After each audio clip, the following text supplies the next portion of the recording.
An Agile development approach, also called the adaptive approach, is a change-driven approach that develops the project deliverable using both an iterative and an incremental approach.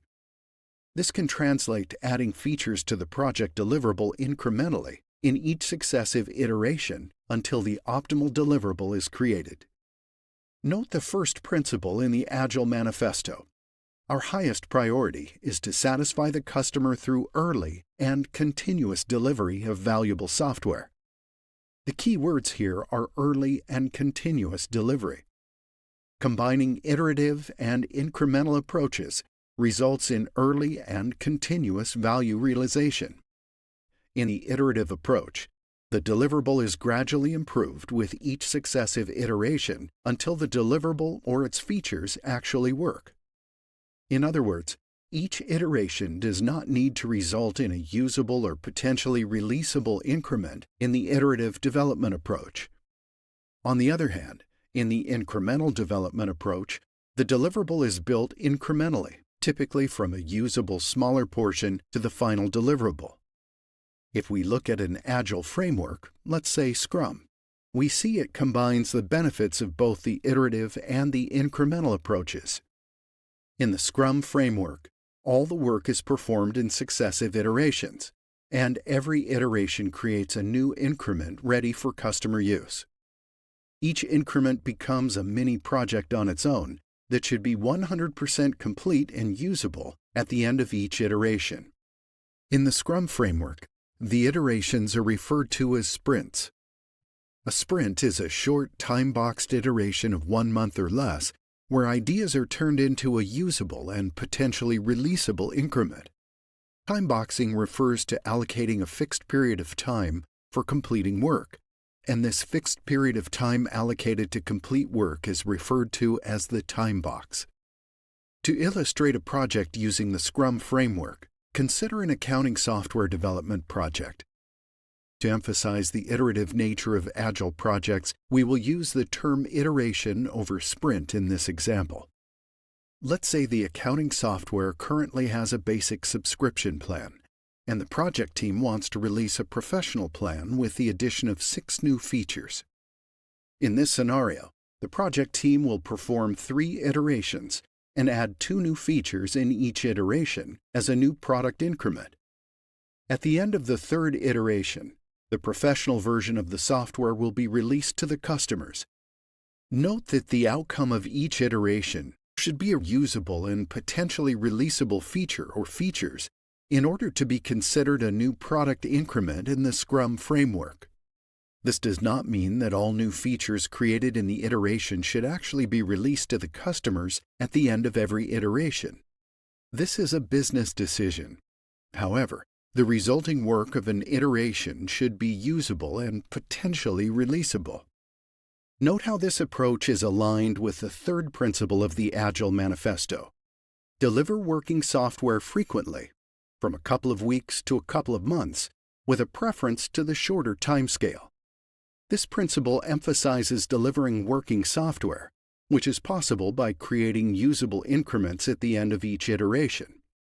Also note the 7th principle in the Agile Manifesto in this regard. Working software is the primary measure of progress.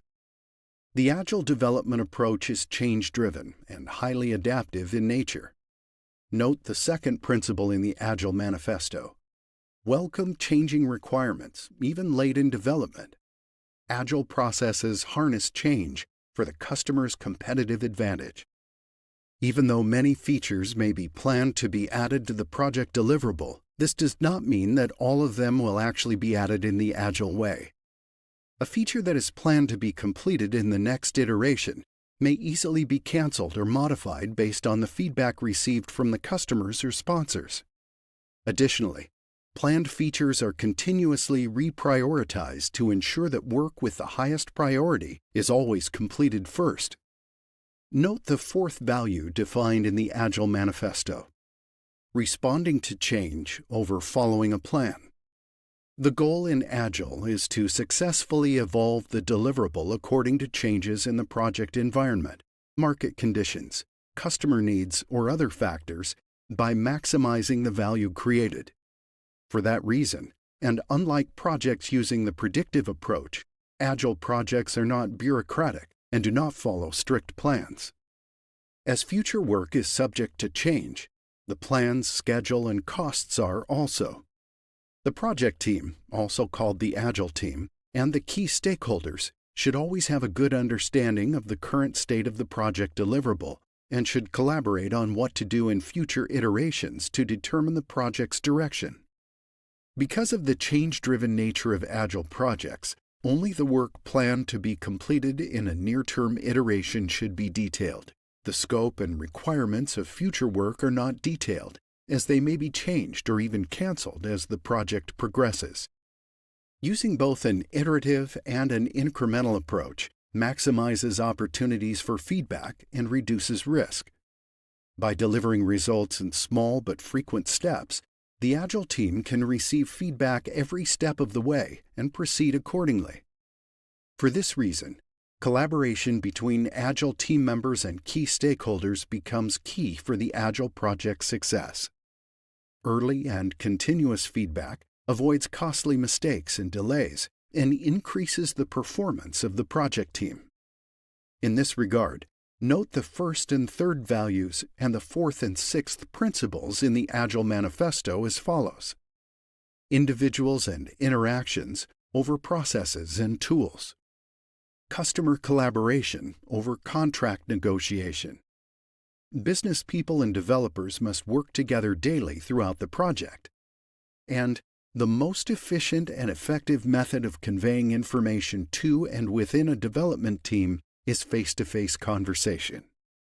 In predictive projects, we know that creating a collaborative environment is an important responsibility of the project manager. But there is no project manager in the Agile team. Agile teams are self-organizing. Self-organizing teams collectively manage the work and share the responsibility for results rather than being directed from outside. This is unlike predictive projects, in which the project manager organizes, manages, and leads the project team, and is the central point for project coordination. Agile team members are all accountable for getting the job done, and they succeed or fail as a team. Note the 11th principle of the Agile Manifesto. The best architectures, requirements, and designs emerge from self-organizing teams. Agile project teams have different roles with different responsibilities, such as the product owner and the Scrum Master, which do not exist in teams using the predictive approach. With that being said, let's take a look at the ultimate tips for exam success. On the exam, expect to see lots of questions on Agile. The Agile approach combines the benefits of both the iterative and the incremental approaches. Early and continuous delivery are important keywords for the Agile approach. In any question regarding Agile, project decisions should promote early and continuous delivery made possible by usable increments at the end of each iteration. Additionally, highest priority features should always be completed first. In exam questions regarding Agile projects, you should not see changing project requirements as problems. Rather, you should welcome them. Changes can be easily incorporated at the end of each iteration. Without being iterative, there is no way to adapt to constantly changing project requirements. In exam questions regarding reducing project risks in Agile projects, where significant changes are expected, shorten the duration of the iterations to take smaller steps instead of taking bigger steps. Any suggestion of implementing a bureaucratic and hierarchical governance structure for Agile projects will be incorrect choices for exam questions. Based on the Agile mindset, all Agile teams need to be self-organizing. Making strict and detailed plans are against Agile principles. In such questions, choose the answer choice that offers collaboration instead. Ensure that key stakeholders are continuously involved and the project team members receive early and continuous feedback throughout the whole Agile project. Late feedback increases project risks and may lead to costly mistakes and delays. If you are asked to name the most important element in Agile projects for the project's success, it would be collaboration. In questions asking about the preferred communication method, prefer face-to-face conversation if it is possible. In questions regarding Agile projects, ensure that only the work that will be completed in each iteration is planned in detail at the beginning of the iteration. This approach buys time and allows the team and key stakeholders to change decisions without losing time and money.